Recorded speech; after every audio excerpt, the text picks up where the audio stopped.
একটা কথা মনে রেখো, আল্লাহর কোনো সিদ্ধান্তেই ভুল নেই। সমুদ্রের মাঝখানে প্রচন্ড ঝড়, একটা জাহাজ লন্ডভন্ড হয়ে গেল, আর সেই জাহাজের একমাত্র বেঁচে যাওয়া যাত্রী ভাসতে ভাসতে উঠে এলো একটা নির্জন দ্বীপে। জ্ঞান ফিরতেই সে আল্লাহর কাছে সেজদা দিয়ে বলল, আলহামদুলিল্লাহ, তুমি আমার জীবন বাঁচিয়েছো। প্রতিদিন সে তীরে বসে জাহাজের অপেক্ষা করত, কিন্তু প্রতিদিনই হতাশ হয়ে ফিরে আসতো। এদিকে গাছের ডাল দিয়ে ছোট একটা ঘরও বানিয়ে ফেললো।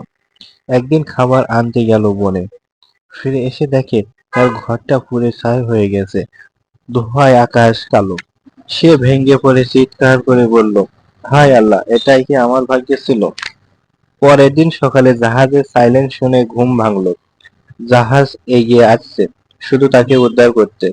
সে অবাক হয়ে জিজ্ঞেস করলো, তোমরা জানলে কিভাবে আমি এখানে আছি? ক্যাপ্টেন হাসি দিয়ে বলল, তোমার পাঠানো ধোঁয়ার সংকেত। যা তোমার কাছে বিপদ মনে হয়, সেটাই হয়তো তোমাকে বাঁচানোর উপায়। আল্লাহ কখনোই ভুল করেন না।